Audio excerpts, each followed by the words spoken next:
Bom dia, pessoal. Professor Blênio Marcos, da disciplina de Geografia do Colégio Mater Christi, né? Seguindo as nossas aulas aí sobre a industrialização brasileira, nessa semana a gente vai estudar um pouquinho do governo de JK, né, e o crescimento econômico que o Brasil vivenciou nesse período aí. O governo de JK, vale salientar, ele foi de 1956 até 1991, né? E esse assunto ele está lá no capítulo 11 da frente de Geografia 2, ok? Então, o período de JK ele ficou conhecido como um período de internacionalização da economia brasileira. Isso aconteceu porque o governo brasileiro, né, a economia brasileira, ela passou a receber grandes investimentos estrangeiros, principalmente após a Segunda Guerra, né? Notadamente investimentos da Europa Ocidental e da América do Norte, tá? Então, o governo de Juscelino Kubitschek, como eu já falei, ele vai de 1956 a 1961. Ele entrou para a história do Brasil como um período de enorme crescimento industrial, né? Então, foi a marca de JK. Vale salientar que JK ele deu continuidade a um processo iniciado por Vargas.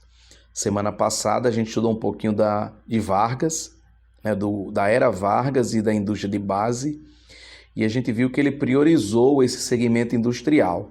Então, Juscelino Kubitschek ele deu continuidade a essa política industrial, mudando apenas o segmento, né, passando a investir na indústria de bens de consumo, em especial a indústria automobilística, tá? Então, a expansão da atividade, embora tenha ocorrido em todos os tipos de indústrias, concentrou expressivo investimento estatal na área de bens de produção, já que esse setor dependia de alta aplicação inicial de capitais e oferecia um lento retorno do investimento, o que desinteressa o capital privado. Então, a produção de bens não duráveis foi a primeira a se desenvolver no país, de modo que em meados do século XX, o Brasil continuava a importar grande parte dos bens duráveis e dos bens de produção que consumia. Então, na ocasião, o Brasil era um país importador de vários produtos industrializados, especialmente da Europa e dos Estados Unidos, que foi, sem dúvida, o grande vencedor da Segunda Guerra, né? Lembrando que nós estamos num contexto de Brasil pós-Segunda Guerra. Então é importante destacar que esse aumento foi fruto da política nacionalista de Vargas, como eu já mencionei, né? Fundamentada no modelo de substituição de importações, principalmente de bens não duráveis, o que reduziu significativamente a importação desses produtos. Então está aí um dos símbolos desse período de internacionalização da economia, né? JK, ele entrou para a história como um dos maiores presidentes brasileiros do século passado, teve suas contribuições, teve suas críticas também, mas também teve suas contribuições, ok? Um símbolo aí, ele entra para a história por trazer o automóvel para o Brasil. Então, o contexto de Brasil desse período é um contexto ligado à modernidade, né? Ao automóvel como símbolo dessa política industrializante, a televisão, um outro advento, né, que passa a fazer parte da vida dos brasileiros, e diversos produtos eletrônicos. Daí as necessidades de importação de fontes de energia, como nós vamos falar mais adiante. Então, na década de 50 ocorreram mudanças relevantes no contexto mundial que favoreceram o desenvolvimento industrial.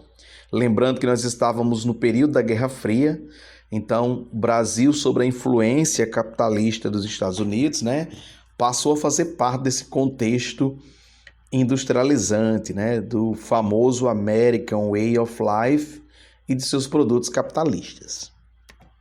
Então, o fim da Segunda Guerra Mundial, a evolução dos sistemas de transporte e de comunicação, a construção da ordem bipolar e o avanço das organizações internacionais financeiras, especialmente aí o FMI e o Banco Mundial, possibilitaram o desenvolvimento de volumosos investimentos nas áreas periféricas do mundo.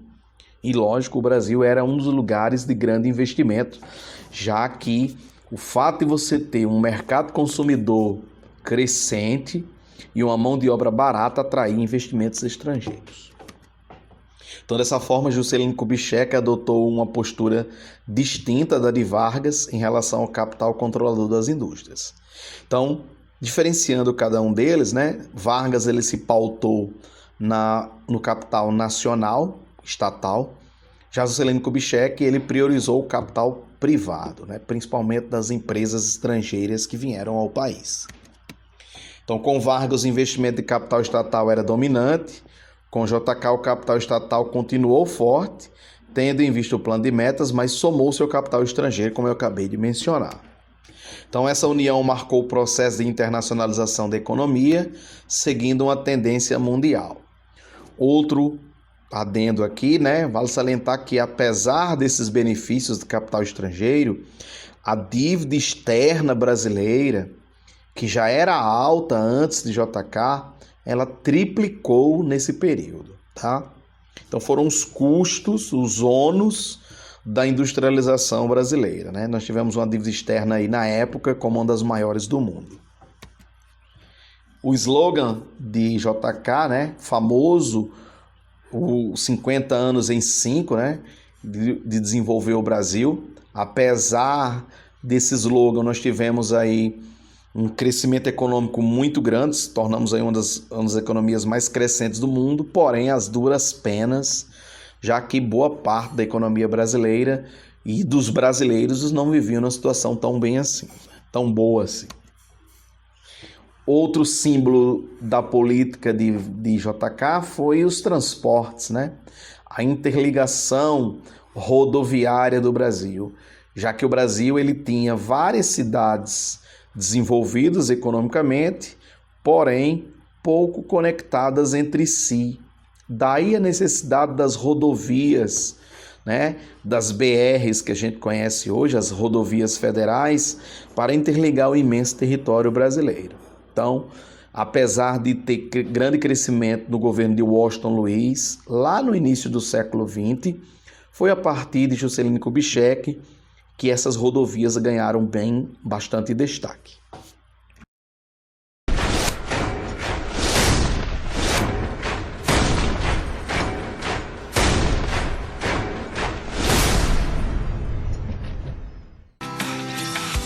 Em 1902, o Brasil ainda não tinha entrado definitivamente no século XX, mas isso estava para mudar. O escritor Euclides da Cunha lançava Os Sertões, obra que evidenciou as diferenças sociais e políticas entre o litoral e o interior do nosso país. Neste mesmo ano, nasceu o homem que tentaria aproximar estes dois Brasis tão diferentes, Juscelino Kubitschek de Oliveira.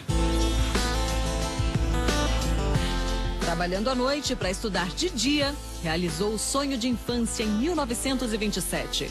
Formou-se em medicina na Universidade de Minas Gerais, com louvor. Participou da Revolução Constitucionalista de 32 como capitão médico da Força Pública. Na campanha eleitoral de 34, foi eleito deputado federal. 3 anos depois, foi cassado pelo Estado Novo. Em 1940, Juscelino Kubitschek chegou à Prefeitura de Belo Horizonte, onde ficou conhecido como prefeito Furacão, graças à velocidade e quantidade de obras que ele realizou. Obras monumentais como essa, o Conjunto da Pampulha, que foi a primeira parceria de Juscelino com o jovem arquiteto Oscar Niemeyer.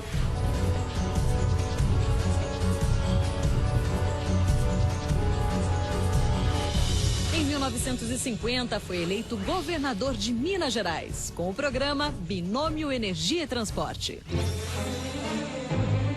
50 anos em 5. Com este slogan, JK chegou à presidência da República em 1956. No mesmo ano, iniciou os planos para construir Brasília, apesar das críticas e ataques da oposição. Em 1960, Brasília é inaugurada. Diante do altar montado na Praça dos Três Poderes, JK chorou de emoção. Sua obra mais ambiciosa estava de pé. Entre chefes de Estado, políticos e operários, ele era o orgulhoso pai da mais nova capital do mundo. Com a ajuda de Deus e o apoio do povo brasileiro, o meu governo está cumprindo o compromisso assumido com a nação. E na divina providência, confio em encontrar alento para que possa fazer mais do que o prometido e o Brasil realize efetivamente, em 5 anos, a obra de muitos decênios. Percorrendo a cidade, o presidente inaugura a pavimentação da Superquadra 108 e visita os conjuntos residenciais do IAPI. Arquitetura e urbanismo em Brasília continuam sendo padrões de modernidade e beleza.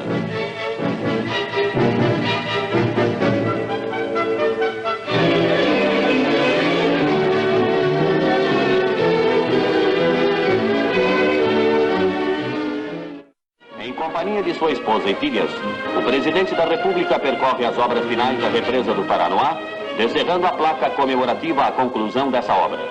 Os ministros de Estado, o prefeito de Brasília e autoridades estiveram presentes. Paranoá resolverá por muito tempo o abastecimento de energia elétrica do novo Distrito Federal. É uma barragem construída em tempo recorde e constitui uma das obras básicas do desenvolvimento de Brasília. Sob o troar da salva de 21 tiros de artilharia e os acordes do hino nacional, o presidente da República hasteou a bandeira brasileira na Praça dos Três Poderes.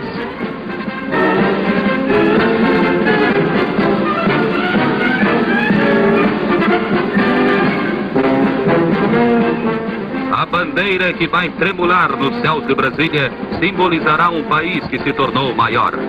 Meu pensamento volta-se neste instante para as novas gerações que colherão os frutos do nosso trabalho, encontrando um Brasil diferente, um Brasil integrado no seu verdadeiro destino.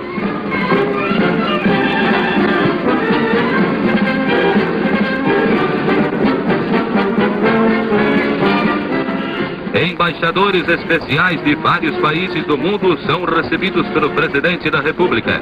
Trazem eles as felicitações de outros governos e outros povos que também saúdam Brasília. Vieram em missão especial para este ato único em nossa história.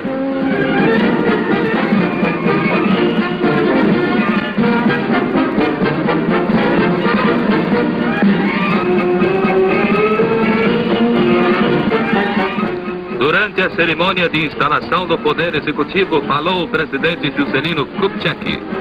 A data de hoje tornou-se duplamente histórica para o Brasil, porque à gloriosa evocação do passado junta-se agora a epopeia da construção desta nova capital que acabamos de inaugurar. Saudamos assim a um só tempo o passado e o futuro de nossa pátria, através de 2 acontecimentos que se ligam no ideal comum que os animaram: o de fazer o Brasil afirmar-se como nação independente. O sonho dos Inconfidentes de 1799 tem nesta realização de 1960 a sua etapa derradeira, pois agora encontra o Brasil o seu verdadeiro destino e poderá caminhar mais solidamente para a completa emancipação. Então, o modelo do tripé econômico de JK, né? A entrada de empresas estrangeiras, principalmente no setor automobilístico, né? Foi fundamental para o enorme crescimento econômico do período e determinou a formação do modelo tripé: capital nacional, privado nacional, as empresas brasileiras, capital estatal do próprio governo e o capital estrangeiro das empresas automobilísticas que aqui chegavam, né? Então, o capital privado nacional foi dominante no início da industrialização do país, com ampla participação das indústrias de bens de consumo não duráveis. O capital estatal, com grande importância durante a era Vargas, se manteve com o JK por meio do plano de metas, que definiu uma série de investimentos públicos indutores do desenvolvimento. Mais adiante, nessa aula, nós vamos falar um pouquinho sobre esse plano de metas, né? Detalhar um pouco desse plano de metas. O grande destaque foi a indústria automobilística, como eu já mencionei, né? Atrelado a isso, o governo investiu na integração do território por meio de rodovias, que possibilitaram menores custos a curto prazo para o transporte de mercadorias, né? Tá aí um dos maiores erros, se não o maior erro da economia industrial brasileira, que foi esse massivo investimento no transporte rodoviário, né? Se compararmos, por exemplo, os países de grande extensão territorial do mundo. O Brasil é o único dos maiores países em extensão que tem mais rodovias do que ferrovias, né? Se compararmos, por exemplo, a Rússia, Canadá, China e Estados Unidos, países que são maiores que nós em termos territoriais, todos eles têm mais ferrovias do que rodovia. O Brasil, por uma conveniência política e industrial, nesse período aqui de JK, os anos 50, acabou priorizando o transporte rodoviário, mesmo com todas as desvantagens. Nas aulas mais adiante, nós teremos uma aula específica sobre os meios de transporte e a gente vai voltar a falar um pouquinho sobre isso. Então, a indústria automobilística foi um símbolo do período, né? As montadoras europeias, estadunidenses passaram a montar filiais no Brasil, né, com o pretexto de geração de emprego nos países subdesenvolvidos, né? Nessa época não se falava em economias emergentes, mas o crescimento e a geração de emprego foi uma desculpa utilizada por essas empresas. Outro grande empreendimento criado por JK foi no setor energético, né, além do setor de transportes, com a construção da hidrelétrica de Furnas, né, que gera energia para grande parte da região centro-oeste e da região sudeste, que a região sudeste, vale salientar, é a região brasileira com maior necessidade de demanda de energia.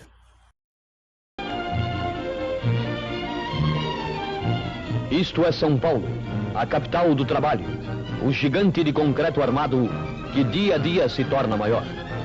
Contemplamos com os olhos maravilhados a cidade que mais cresce no mundo.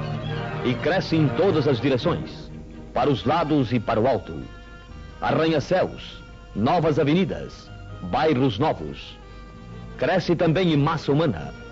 Com pouco mais de 1 milhão de habitantes em 1940, aproxima-se hoje dos 2,5 milhões. Acontece, porém, que na marcha vertiginosa de seu crescimento, há dramas que não se podem ocultar. E entre estes, a luta pelo transporte em São Paulo.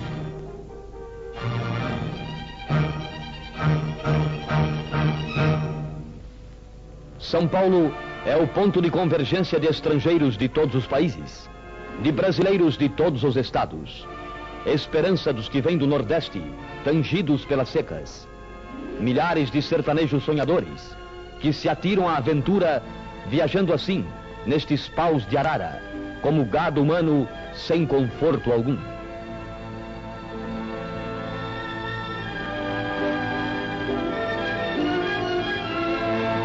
Um transporte primário e perigoso que não só conduz gente pelas estradas, como está sendo utilizado também como meio de transporte urbano.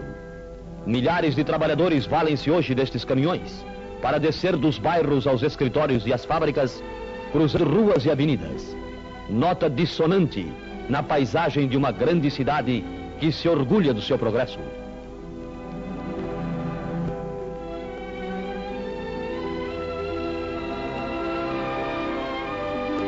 E esta massa humana que não para nunca e se movimenta para construir a grandeza de São Paulo, cria problemas sociais e urbanos, e o seu crescimento agrava especialmente os problemas de trânsito e de transporte coletivo. É o sofrimento diário das filas, a espera angustiosa pelos ônibus que tardam. Eles já não bastam, porque o seu número não cresceu no mesmo ritmo vertiginoso da expansão da cidade. E apesar de tudo, eles aumentaram muito. Somente a CMTC, nos últimos 5 anos, elevou 100% o número de ônibus e trolleybus em circulação e aumentou 125% o número de lugares oferecidos ao público. Mas São Paulo continua nas filas. Gente cansada de um dia de luta vive ainda o drama da falta de transporte, especialmente na hora do rush, a hora crítica de todas as cidades do mundo, sobretudo de São Paulo, com sua topografia acidentada, seu trânsito difícil. Quando chegará o dia em que São Paulo não verá mais quadros como esse? O crescimento da cidade superou todas as expectativas. Enquanto em 1947, bondes e ônibus transportavam cerca de 1,5 milhão de passageiros, em 1952, passaram a transportar mais de 2 milhões por dia.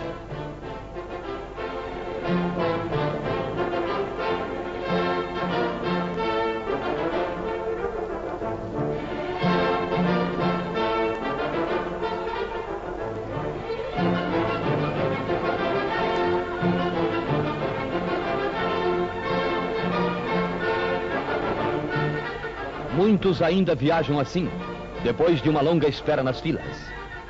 Mas centenas de novas unidades precisam entrar em circulação. Novas linhas precisam ser estendidas.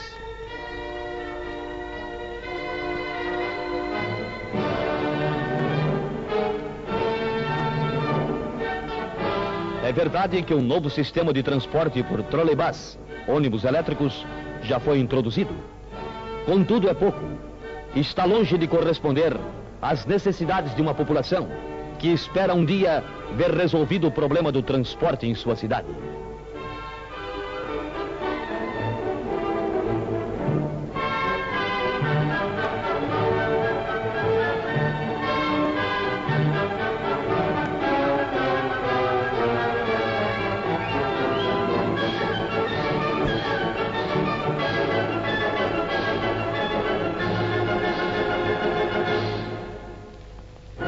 E a viagem nem sempre é feita de uma vez.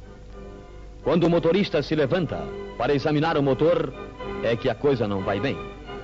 O remédio é interromper a viagem e deixar que mais um carro siga o caminho da oficina, para suplício dos passageiros e sossego eterno destes motores, que trabalharam demais.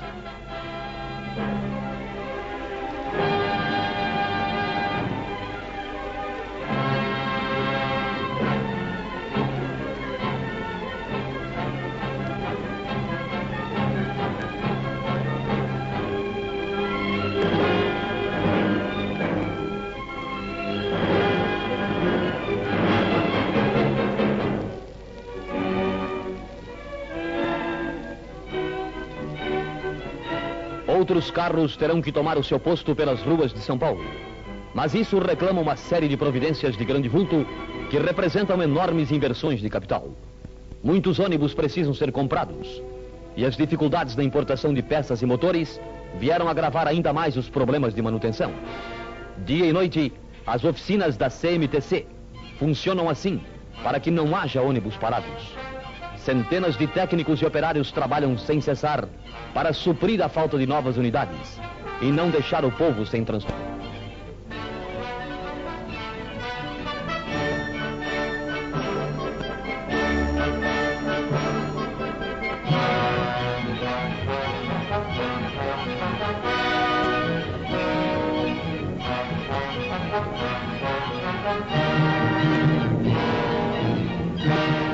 Acontece que tudo encareceu enormemente. Um ônibus custava 300 mil cruzeiros há 5 anos atrás, custa hoje cerca de 500 mil.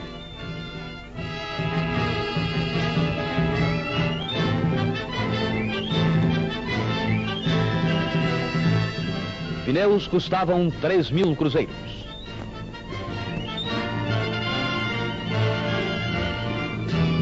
Hoje rodam por 5 mil. Baterias, combustíveis e as peças quase duplicaram de preço. Milhares de motoristas, cobradores, motorneiros são admitidos somente depois de passarem por exames rigorosos e provas de capacidade física, psíquica e profissional. A seleção, o preparo e a remuneração de um exército de homens responsáveis pelo transporte e a segurança dos paulistanos representam encargos financeiros de ano para ano mais pesados.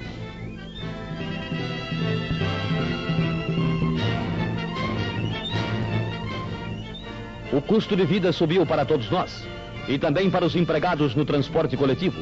Eles não poderiam ganhar hoje o salário de 47, ganham o dobro. Entretanto, o paulistano está pagando ainda em 1952 a mesma passagem que pagava há 5 anos.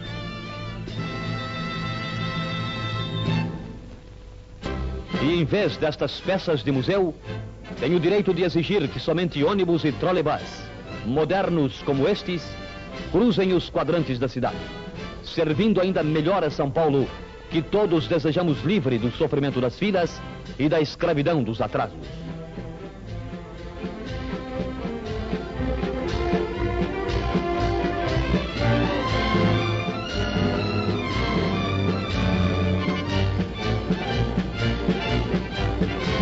Esse dia não está longe e esforços extremos estão sendo feitos para que, muito em breve, nós, que nos orgulhamos de ser a cidade que mais cresce no mundo, tenhamos também orgulho de ser uma das metrópoles mais bem servidas de transportes urbanos.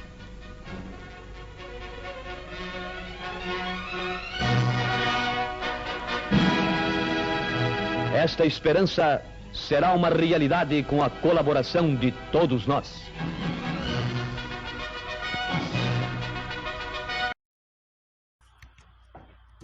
Agora sim, o plano de metas, né? Com o famoso slogan desenvolver 50 anos em 5. Então o governo JK adotou esse slogan e se baseou no plano de ação governamental, que ficou conhecido como plano de metas, o qual consistia em 30 objetivos prioritários desenvolvidos em 5 setores, né? Primeiro, o setor energético, como eu acabei de mencionar, com a construção de Furnas, 43,4% dos investimentos nesse setor. Segundo setor, transporte, né, com 29,6%, ou seja, de todas as verbas públicas que o governo brasileiro tinha na época, 29,6%, quase 30% ia para o setor de transporte. Já o setor de alimentação, apenas 3,2%, a indústria de base com 20,4% e a educação também com apenas 3,4%. Observe, gente, que esse foi um período de grande crescimento econômico do Brasil, onde setores como indústria, energia e transporte foram prioritários, mas os setores de educação, alimentação e segurança, por exemplo, não foram priorizados, ok? Então, além disso, o plano incluía a 31ª meta, chamada de meta síntese, que era a construção da cidade de Brasília, né? Projetada para ser a nossa nova capital. Então, foi a primeira vez que o governo adotava um programa de planejamento na administração pública brasileira, que contou com estudos promovidos pelo BNDES e pela Comissão Econômica para a América Latina, a famosa CEPAL, né? Lembrando que a CEPAL ela foi uma das entidades, né, dos organismos orientadores do que hoje nós conhecemos como Mercosul, lógico, um grande aporte econômico e financeiro dos Estados Unidos. Então aí uma charge que marcou esse período de JK, né? A charge satiriza a situação do povo brasileiro, que diz: primeiro projetos de automóveis, depois você, tá? E aí o povo ficou a ver navios na época, né? Não teve suas prioridades atendidas para atender o capital estrangeiro, em particular das empresas automobilísticas. E aí uma das fotos mais famosas, né? No plano piloto para a construção da cidade de Brasília. Só uma curiosidade, né? Brasília ela foi projetada, uma cidade planejada, né? A primeira cidade planejada do Brasil, e ela tem o formato de uma aeronave, né? Símbolo da entrada do Brasil na modernidade. A sudoeste de Minas Gerais corre o fabuloso manancial do Rio Grande, que se comprime e se acelera no Canyon, onde está sendo construída uma barragem fundamental para o futuro do Brasil. Furnas, que vemos do alto, com as suas obras já bastante adiantadas, vai resolver o problema do abastecimento de energia elétrica na zona centro-sul do Brasil, principalmente em São Paulo, Minas Gerais e zona metalúrgica de Minas Gerais. É um empreendimento que se pagará a si mesmo em curto prazo, embora venha a custar só na sua primeira etapa a importância de 6 bilhões de cruzeiros.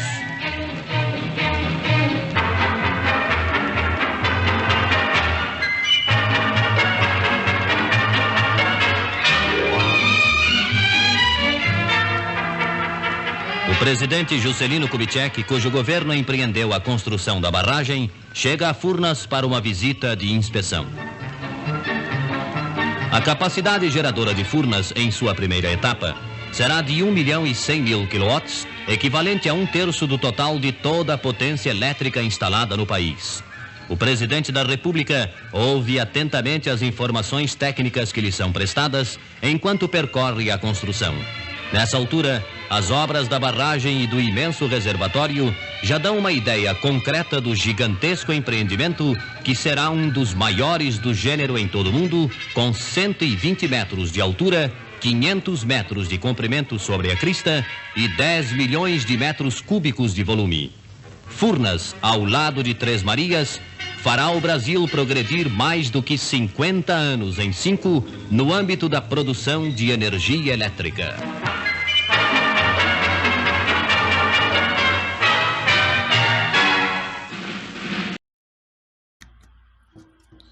Os famosos anos dourados, né?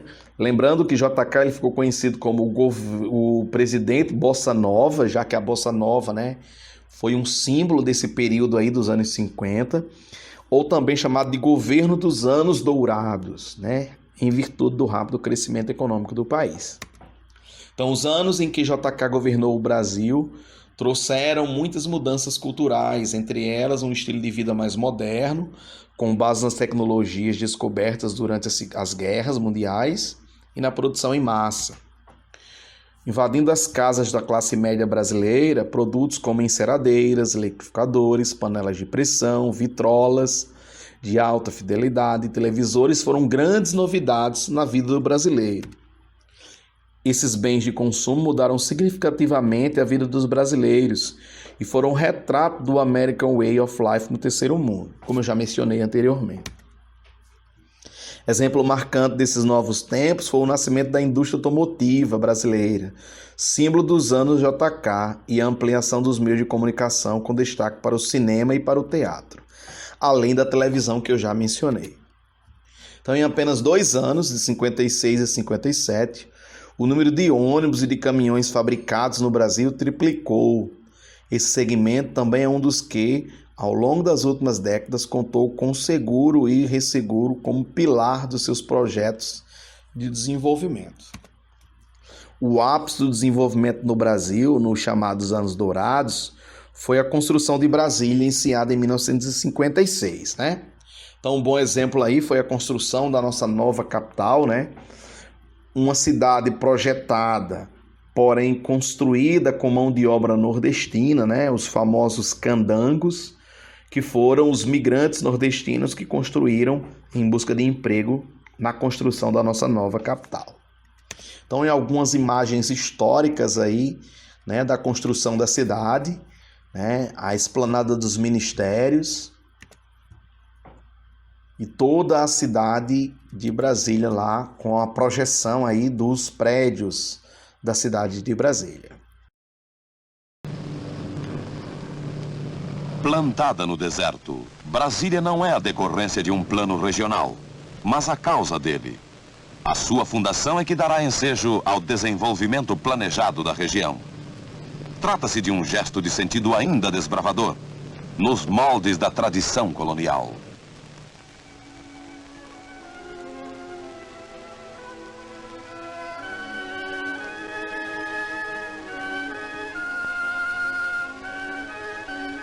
Nasceu do gesto primário de quem assinala um lugar e dele toma posse. 2 eixos cruzando-se em ângulo reto, ou seja, o próprio sinal da cruz. Adaptou-se esta cruz à topografia local, ao melhor escoamento natural das águas, à melhor orientação, arqueando-se um dos eixos a fim de contê-lo no triângulo que define a área urbanizada. E houve o propósito de aplicar os princípios da técnica rodoviária, inclusive a eliminação dos cruzamentos, à técnica urbanística.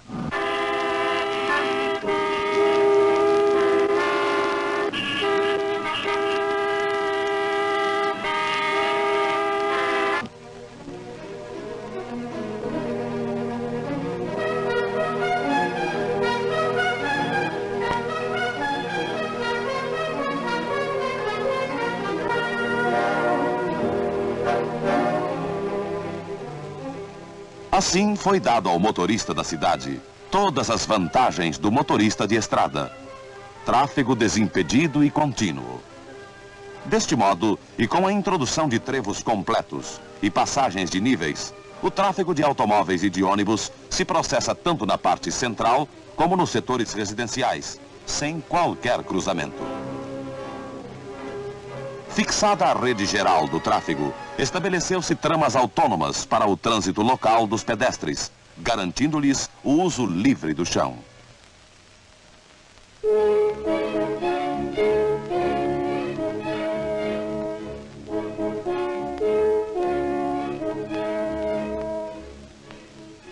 A cidade é formada por dois eixos, o monumental leste-oeste e o rodoviário norte-sul. Os dois eixos marcam os quadrantes da cidade. As faixas perpendiculares ao eixo monumental têm a designação das centenas, as superiores ímpares e as inferiores pares. As faixas perpendiculares ao eixo rodoviário têm a designação das dezenas. Com estas coordenadas, localiza-se qualquer ponto em Brasília.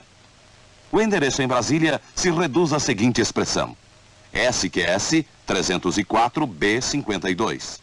SQS é Superquadra Sul, 304 o número da quadra. B, a designação do bloco de apartamento, 52 o número do apartamento. O problema residencial foi resolvido com a criação de uma sequência contínua de grandes quadras dispostas em ordem dupla ou singela em ambos os lados da faixa rodoviária. Setor comercial e bancário sul.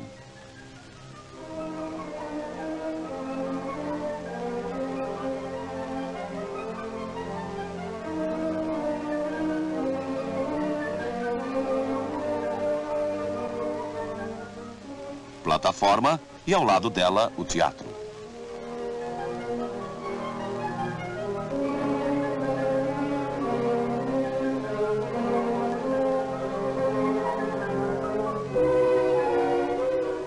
Praça dos Três Poderes.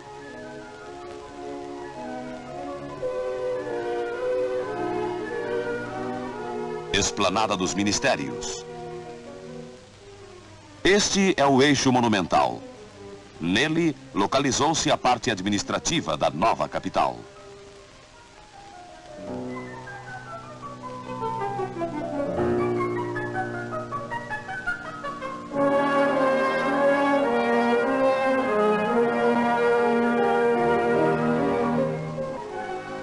Plataforma.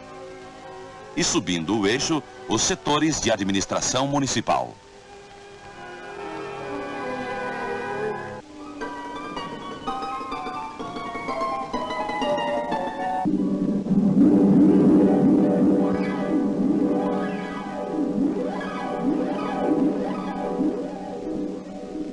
Destacam-se no conjunto os edifícios destinados aos poderes fundamentais, que, sendo em número de 3 e autônomos, encontram no triângulo equilátero a forma exata para contê-los.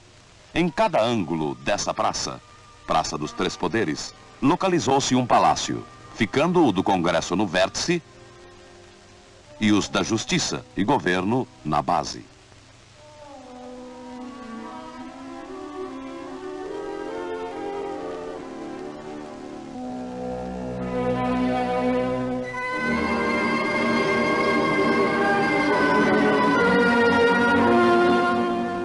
O edifício do Congresso dá frente igualmente para uma ampla esplanada, disposta num segundo terrapleno, de forma retangular e nível mais alto.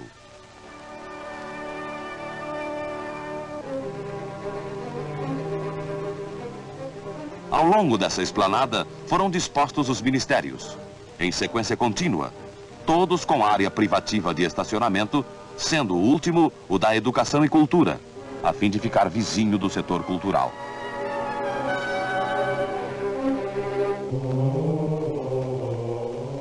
A catedral ficou igualmente localizada nessa esplanada, mas numa praça autônoma, disposta lateralmente. O cruzamento do eixo monumental, de cota inferior, com o eixo rodoviário, impôs a criação de uma grande plataforma que funciona como o coração da cidade. Na parte central da plataforma, acha-se o saguão das estações rodoviárias, urbana e interurbana, com bilheterias, bares, restaurantes, etc. Construção baixa, ligada por escadas rolantes ao hall inferior de embarques.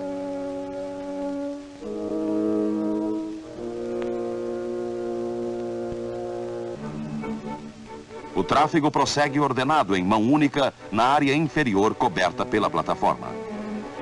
Apenas as pistas de velocidade mergulham, já então subterrâneas, na parte central desse piso inferior, que se espraia em declive até nivelar-se com a esplanada.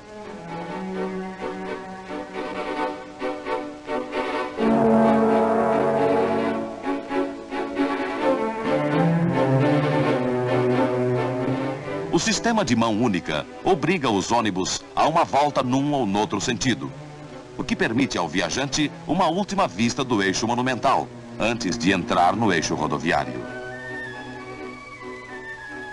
Lateralmente a esta plataforma, encontram-se dois setores distintos: o bancário comercial e o dos escritórios para profissões liberais e representação de empresas, onde se localizou o Banco do Brasil e a sede dos Correios e Telégrafos.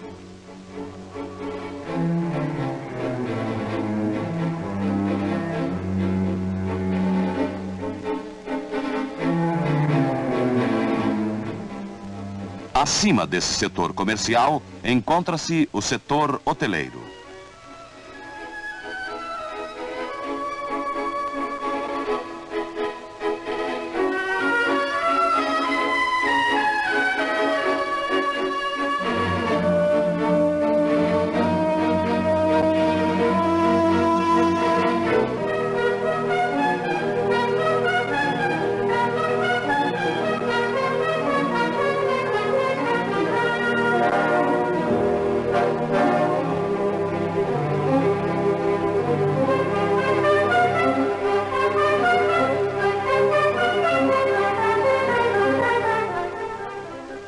Agora vamos, finalmente, percorrer o setor residencial, onde as superquadras substituem o conceito tradicional de ruas. Superquadra é um quadrilátero de 240 por 240 metros, rodeado por uma área arborizada de 20 metros de largura. Dentro dessas superquadras, os blocos residenciais podem dispor-se da maneira mais variada, obedecendo, porém, a dois princípios gerais: gabarito máximo uniforme de 6 pavimentos, mais piloti, e separação do tráfego de pedestre.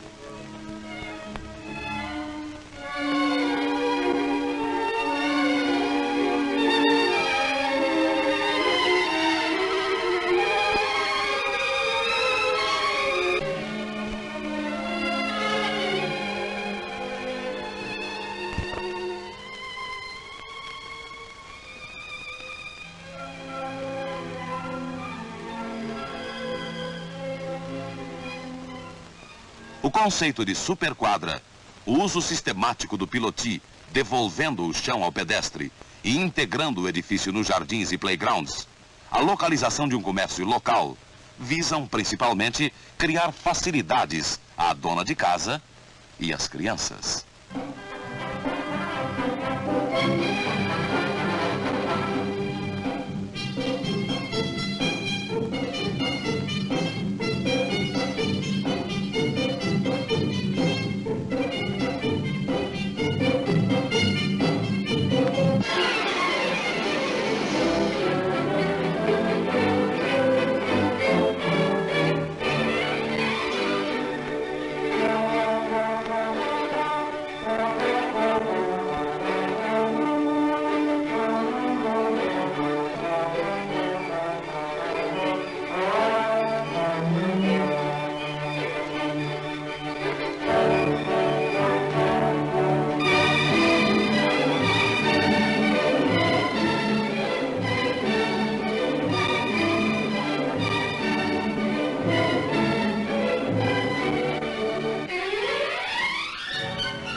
Quatro quadras formam uma unidade de vizinhança com serviços comuns. Na confluência das 4 quadras, localizou-se a escola secundária, a igreja de bairro, o cinema e o clube da juventude. Escola Parque.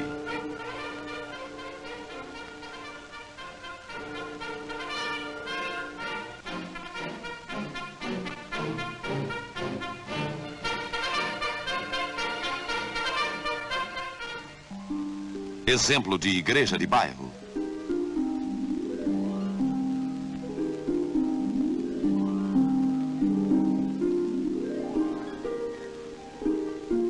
O cinema. o Clube da Juventude. Evitou-se a localização dos bairros residenciais na orla do lago, a fim de preservá-la intacta. Apenas os clubes esportivos, os restaurantes, os lugares de recreio, os balneários e os núcleos de pesca podem chegar à beira d'água. Assim, Brasília foi concebida. Não como um simples organismo capaz de satisfazer sem esforço as funções vitais próprias de uma cidade moderna qualquer. Não apenas como urbes, mas como civitas, possuidora dos atributos inerentes a uma capital.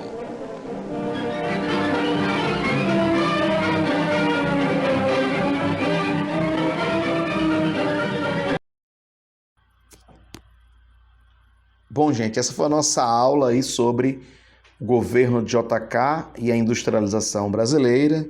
Bons estudos e até a próxima.